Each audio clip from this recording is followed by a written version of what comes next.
से तीन युग के शिखर पर विराजमान किया है। अनादि काल से लगे जन्म जरा मृत्यु रूपी महारोगों को यदि कोई समन करने में समर्थ है तो वह है मां झंझा। आचार्य भगवान बट्टकेर स्वामी मूलाचार ग्रंथ में कह रहे हैं, बतला रहे हैं, समझा रहे हैं कि जिस जीव के लिए, जिस आत्मा के लिए नरक या क्लेश गति का बंध हो चुका है, उस जीव की जिनवाणी सुनने की, जिनवाणी पढ़ने के भाव नहीं होते। जो नरक गति का बंधक हो चुका है, जिसको नरक गति जाना निश्चित हो चुका है, वह जिनवाणी न सुन सकता है ना पढ़ सकता है। अच्छा भगवान कहते कि आज की जो जिनवाणी है, आज जो हमने जिनवाणी को सुना है, यदि हम स्मरण में ना भी रहे, हम सुनकर के भूल भी जाते हैं, स्मरण में नहीं रहता है, तो भी मैं यदि मेरी आत्मा में वो शब्द पड़े रहेंगे तो किसी न किसी भाव में वो शब्द हमारे लिए केवल ज्ञान उत्पन्न कराने वाले निमित्त बन जाए।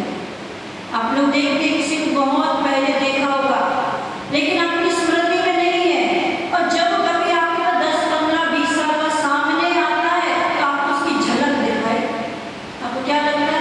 ये कहीं देखे से लग रहा है, मैंने शायद इनको कहीं देखा है, स्मरण में नहीं था, लेकिन उस व्यक्ति को देख करके स्मरण आया। तो ठीक ऐसे ही हम यदि अपनी जिनवाणी को अपने हृदय में विराजमान करके रखेंगे, भले हम पढ़ के भूल जाए, सुनकर भूल जाए, पता नहीं किस भाव में वह जिनवाणी हमारे काम आ जाए। परसों मैंने सुना था हिरण्य के बारे में, उस हिरण्य ने पूर्व भावों में कभी जिनवाणी सुनी होगी, जो उसको सुनने के भाव, क्लेश गति में भी जिनवाणी सुनने के भाव उत्पन्न हुआ और मरण करके बाली में निराश बन करके और मोक्ष चले। पहले के समय में आप लोगों ने देखा होगा, जब यात्रा करने जाते थे, पहले ट्रेन भी नहीं थी, प्लेन भी नहीं थी, बैलगाड़ियों से यात्रा होती थी। बहुत सारे समय सगर भी बैलगाड़ियों से आते, पूरे काफले के साथ आते थे। तो पहले के समय में क्या लेकर के साथ में जाते थे? कला, कलेवा और छंजा, इन चीज लेकर के जाते, और हाथ में सोने की अंगूठी पहन के जाते थे। सोने की अंगूठी पहन कर जाने का क्या मतलब है?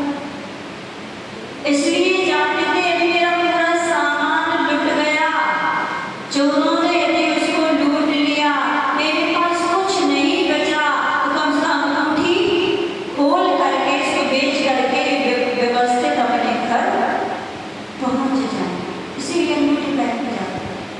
लेकिन अब सौंप में पहन के जाते हैं, दिखाने के लिए पहन के जाते हैं, बहुत धन है हमारे पास। तो उस समय की अंगूठी उतार करके अपने घर व्यवस्थित पहुंच जाएंगे। ठीक ऐसे ही जरूरी नहीं है कि सबका पुण्य एक सा हो, सबका भाग्य एक समान हो। अंत समय में यदि कोई नमोकार सुनाने वाला नहीं मिला, यदि आज जिनवाणी सुनने के संस्कार हमारी आत्मा में पड़े रहेंगे, आज जिनवाणी स्मरण करने के संस्कार हमारी आत्मा में रहेंगे, आज कुछ समझ में आएगा। आज चलो पुष्पा स्वामी ने चौधरी से ग्रंथ लिखा है, उसमें लिखा है जीवो न्यास तो जगत शांत तत्व संग्रह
जलवाणी को।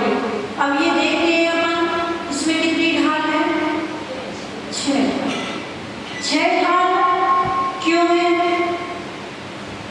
6 ढाल? 5 इंद्री और 1 मन, ये सबसे बड़े 6 ढाल हैं। इन 6 ढालों को कंट्रोल करना है। सबसे अधिक कौन परेशान करता है? मन बहुत परेशान।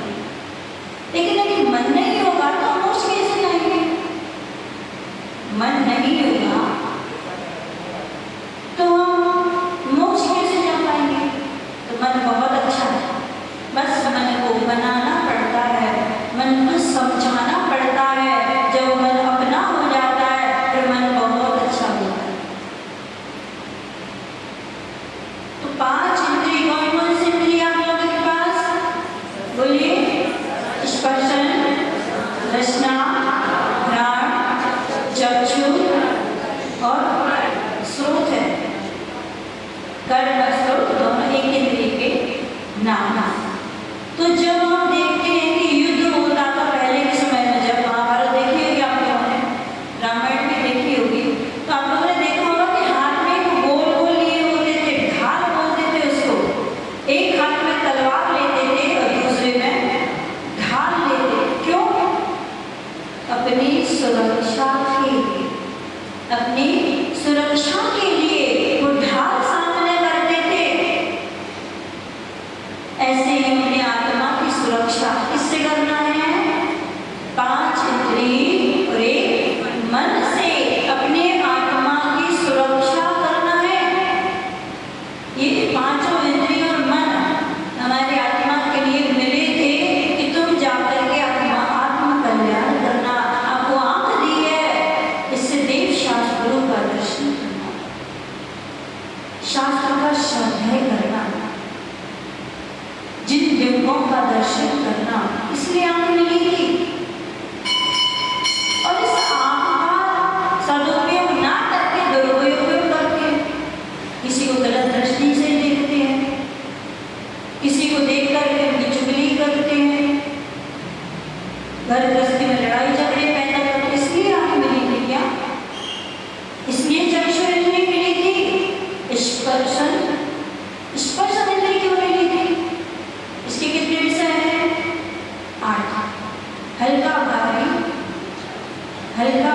कड़ा नरम, रूखा चिकना, ठंडा गर्म, ये 8 स्पर्शन इंद्रिय के भेद हैं। अब इसको आगे लाएंगे, देखते हैं कि 6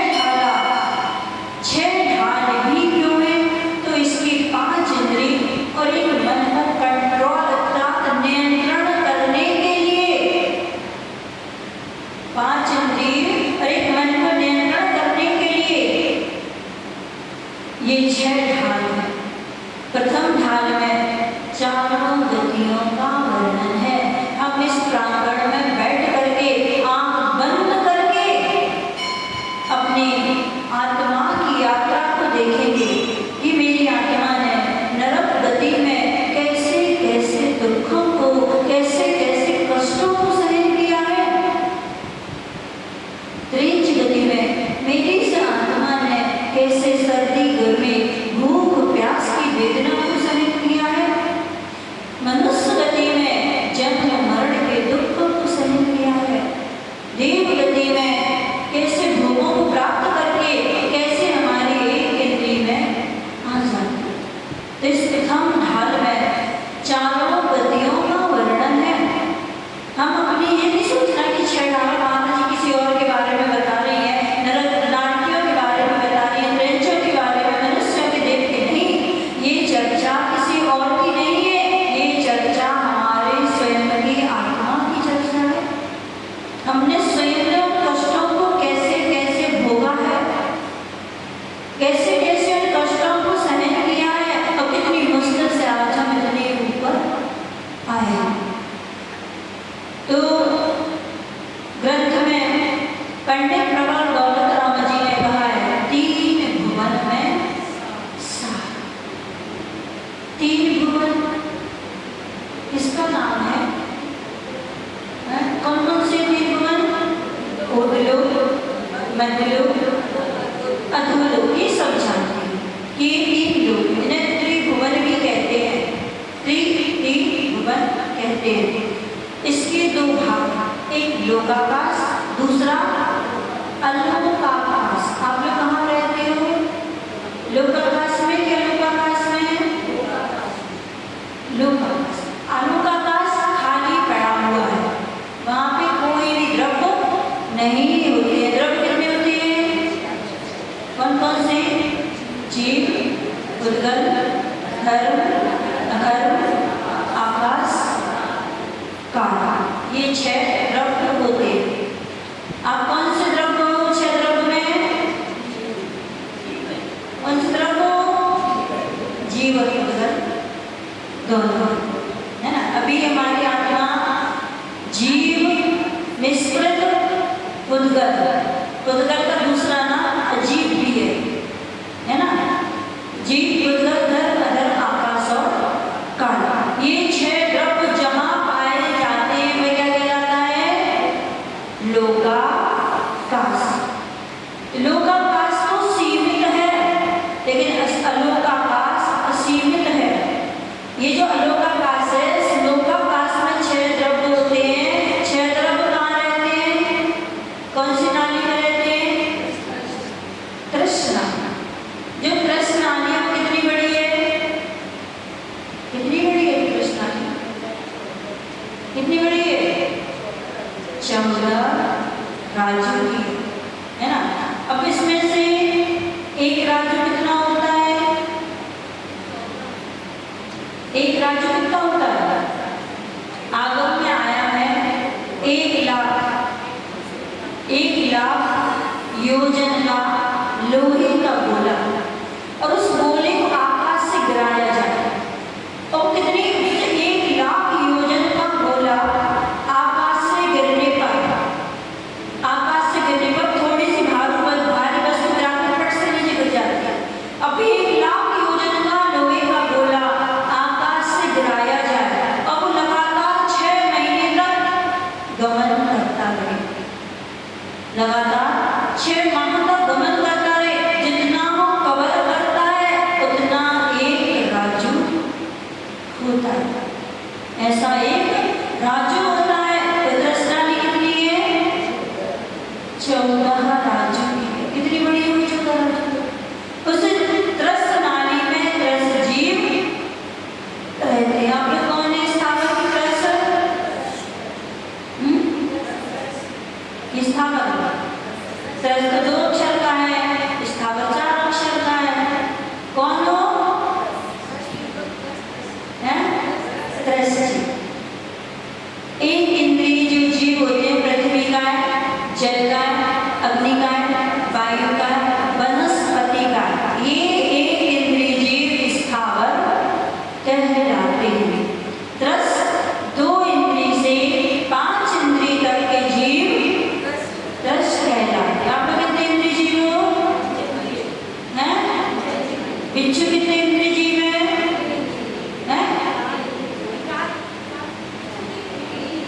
बिच्छू 3 इंद्रिय जीव है। कौन कौन से इंद्रिय उसकी?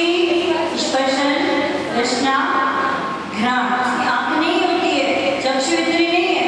चींटी कितने इंद्रिय जीव है? मकोड़ा, हम लोग चीटा बोलते हैं, आप लोग मकोड़ा। कितने इंद्रिय है? 3 इंद्रिय। मच्छर, चांटा, जो छाती के बस रखते हैं, स्कैन जो आती है, ये 2 इंद्रिय है ना। जो उड़ान करते, जब जमीन में चलते हैं तो 3 इंद्रिय। जो उड़ान करते हैं, मच्छर, पक्षी, मोर आदि, ये 4 इंद्रिय जीव कहलाते हैं। तो इस मध्य में या जो ऊर्ध्वलोक की ऊंचाई कितनी है? कुछ कम 7 काज। अधोलोक की ऊंचाई कितनी है? कुछ कम 7 काज। मध्यलोक की जो कुछ बचा है 1 लाख योजन। ये जहाँ पर हमारा निवास स्थान है, निवास नहीं है, यहाँ पे क्या है? प्रवास है। यहाँ पर क्या है? हमारा प्रवास है। निवास स्थान तो हमारा श्रद्धालय में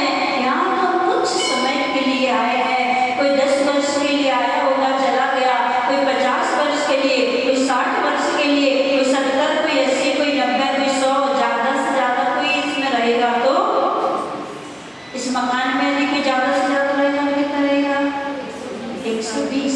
मनुष्य की उत्कृष्ट आयु 120 वर्ष की है। कितनी सुंदर आप जो शिखर जी आते हैं यात्री वो अपने कितने सुंदर महल बना ले यहाँ पर आकर के, लेकिन लौट के कहाँ जाना पड़ेगा?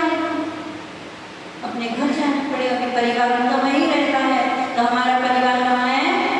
सिद्ध लोक में रहता है। हमारा स्वभाव तो पूर्ण गमन करना है, हमारा स्वभाव तो सिद्धों के बीच में रहना है। लेकिन यहाँ क्या कर रहे हैं? जो हमारा परिवार वहाँ है, रहना वहाँ है, निवास स्थान वहाँ है, स्थायी घर वहाँ बना हुआ है। यहाँ क्या कर रहे हैं? क्या कर रहे हैं? इस छोटी सी जिंदगी मिली है इस मध्यलोक में रहने की। इस छोटी सी जिंदगी में कितने राग द्वेष मोह कर लेते हैं, इसीलिए यहाँ के प्रवासी बने हुए हैं। आज तक सिद्धालय के निवासी नहीं बन पाए, इस संसार के प्रवासी बने हुए हैं। लेकिन अब इस प्रवास में कब तक रहोगे? आप घर से यात्रा करने जाते हो, कितने समय तक बाहर रह सकते हो? 2 दिन, 5 दिन, 10 दिन, महीना भर, साल भर, कितने दिन? मन नहीं लगता है। लगता है कि नहीं लगता है? फिर क्या कहते हो? घर चलो, वही अच्छा लगता है। बच्चे भी कहने लगते हैं अब घर चलो, यहाँ अच्छा नहीं लगता। आप लोग को अच्छा लगता है क्या यहाँ? हैं? आप लोग को अच्छा लगता है दूसरे के घर में बैठे हो? यहाँ हमारा निवास स्थान नहीं है, प्रवासी है। तो कभी तो सोच लो कि मुझे अपने घर जाना है, कभी तो मन बना लो कि मुझे इस संसार को छोड़ना है। कब तक रहोगे दूसरों के घरों में? एक ना एक दिन तो अपना घर बनाना ही पड़ेगा, एक ना एक दिन तो अपने घर को चुनना ही पड़ेगा, वहाँ की तैयारी करना है ना। तो हमारे जो ऊर्ध लोग कुछ कम, अधोलोक भी कुछ कम, 7 राजा, इसमें से जो बचा है मध्य लोक, और मध्य लोक के बीचों बीच में एक त्रस्त नारी है। उस त्रस्त नारी में 6 द्रव्य रहते हैं और वह त्रस्त नारी हमारे रहने का स्थान है। इसे ही त्रिभुवन कहते हैं। आपका समय तो हो रहा है। अब समझना ये है कि किस आधार पर है लोकाकाश अलोकाकाश विराजमान है। किसी चीज के लिए बेस चाहिए पड़ता है। जब आप मकान बनवाते हो तो मोटी सारी नींव खुदवाते हो, फिर उसको मजबूत बेस देते हो। जितनी मजबूत नींव होगी, जितना मजबूत बेस होगा, उतनी बड़ी इमारत खड़ी हो जाएगी। यदि कच्ची नींव होगी तो एक झोंके में पूरा मकान गिर जाएगा। तो हमारे लिए सम्यक दर्शन रूपी नींव को मजबूत करना है। फिर सम्यक दर्शन रूपी नींव के ऊपर चारित्र का महल खड़ा होगा। तो जितना मजबूत हमारा सम्यक दर्शन होगा, उतना मजबूत हमारा चारित्र होगा, और जितना मजबूत चारित्र होगा, उतना मजबूत हमारा वैराग्य होगा। सबसे पहले मजबूत क्या करना है? सम्यक दर्शन ज्ञान चारित्राणि मोक्ष मार्ग। 10वीं की क्लास में पढ़ना सम्यक दर्शन ज्ञान, सम्यक ज्ञान, सम्यक चारित्र मोक्ष का उपाय है। कोई यदि चाहे कि सम्यक दर्शन से हम अकेला मोक्ष चले जाएंगे, मुझे पीछे कमंडल नहीं लेना है, मुझे चारित्र धारण नहीं करना है, सम्यक दर्शन तो हो गया, मोक्ष जाने की टिकट तो हमारे हाथ में आ गई। सम्यक दर्शन यानी कि हमने रिजर्वेशन करा लिया है। रिजर्वेशन कराने से क्या होता है? घर में बैठे टिकट लेके टिकट बनवा लो,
और जब जंगल की ओर जा रहे थे, माँ दाल धो रही थी। शिव मुनिराज ने पूछा, माँ क्या कर रही हो? बेटा, तुस मांस भिन्ना, तुस छिलके को मांस दाल और छिलके को मैं अलग अलग कर रही हूँ। और उससे बूढ़े मुनिराज उसी में पहुंच गए। दाल अलग है, छिलका अलग है, आत्मा अलग है, शरीर अलग है। जा करके इसी ध्यान में बैठ गए, इसी ध्यान में बैठ गए। एक स्लैब पर जा करके आत्मा अलग है, शरीर अलग है, मेरा आत्मा से शरीर से कोई संबंध नहीं है, दाल अलग है, छिलका अलग है, मैं अलग हूँ, शरीर अलग है। इस ध्यान में बैठ गए। इतनी विशुद्धि बढ़ी, इतनी विशुद्धि बढ़ी। और चलते चलते चलते चलते गुण स्थानों को पहला, दूसरा, तीसरा, चौथा, पांचवा, 14वें गुण स्थान में पहुंच गए। केवल ज्ञान हो गया। जो संघ में बड़े बड़े विद्वान मुनिराज, कोई कर्मकांड के विद्वान, कोई जीव कांड के विद्वान, कोई अध्यात्म के ज्ञाता, गुरु भी बैठे हैं, शिष्य भी बैठे हैं। गुरु तो वही रह गए, चेला 70 बन करके हम मोक्ष को प्राप्त हो गए। जिनको 12 वर्ष में नमोकार मंत्र याद नहीं हुआ। आप लोग कहते हैं पढ़ना लिखना नहीं आता है, याद नहीं होता है। याद तो बहुत होता है, याद तो बहुत होता है। बहाने बनाते हो माता जी, याद नहीं होता है। बहुत पढ़ते हैं, बहुत सुनते हैं, लेकिन याद नहीं रहता होता। तो किचन में छोटे छोटे डिब्बों में पता क्या रखा है? नहीं पता। घर में एक कमरे की वस्तु पता है, आप बंद करके बता दोगे कहाँ क्या रखा हुआ है। यदि क्षयोत्सव नहीं होता, ज्ञान नहीं होता, तो ये बातें आज कैसे याद रहेंगी? बचपन में यदि किसी ने आपको झापड़ भी मारा होगा, बचपन में किसी ने आपको गाली दी होगी, बचपन में किसी ने आपसे भला बुरा कहा होगा, आपको आज भी याद होगा। स्कूल में हमसे ऐसा बोला था, हमारे टीचर ऐसे थे, किसी ने मुझसे ऐसा बोल दिया था। यदि आपको क्षयोत्सव नहीं है, ज्ञान नहीं है, तो ये याद कैसे है? क्षयोत्सव है, ज्ञान भी है, लेकिन उपयोग नहीं है हमारा। क्योंकि आज तक हो सकता है मैंने पूर्व भावों में कभी जिनवाणी पढ़ी नहीं होगी, सुनी नहीं होगी। हो सकता है पहला भव हो हमारा, पहला भव ऐसा हो जब मुझे जिनवाणी अदेव शास्त्र गुरु का समागम प्राप्त हुआ है। इसीलिए धर्म धारण करने में कुछ कठिनाई होती है, त्याग करने में थोड़ी सी परेशानी होती है। क्योंकि पहली बार है ना, जब बच्चा पहली बार उपास करता है तो उसको थोड़ी परेशानी ज्यादा होती है। और जिसका हैबिट में रहता है, जिसको आदत होती है, वो सरलता से, सहजता से कर लेता है। तो मुझे कोई परेशानी नहीं होती उपास में, मुझे कोई तकलीफ नहीं होती काशन में, क्योंकि उसको अभ्यास है। अभी हमारे लिए जिनवाणी सुनने का, देव शास्त्र गुरु के चरणों में आने का अभ्यास नहीं है, लेकिन पुराने संस्कारों को तोड़ना है, नए संस्कारों को ग्रहण करना है। चिंता मत करना कि आज समझ में नहीं आ रहा है, समझ में नहीं आए, फिर भी बैठना। क्योंकि आज की सुनी जिनवाणी किस भाव में हमारे काम आ जाए। अंतिम समय में कोई नहीं मिले तो कम से कम अपने आप को संबोधन करके नमोकार मंत्र तो स्वयं पढ़ सकते हैं। तो अपनी बात चल रही है कि माँ जिनवाणी को जब जब जिसने सुना है, ग्रहण किया है, उसने अपना नियम से आत्म कल्याण किया है, अपने मोक्ष धाम को प्राप्त किया है, ध्रुव धाम को प्राप्त किया है। हमारी जो यात्रा है अनादिकाल से चल रही है, अपनी इस यात्रा को पूर्ण करना है। इसी पवित्र भावना के साथ जय बोलिए।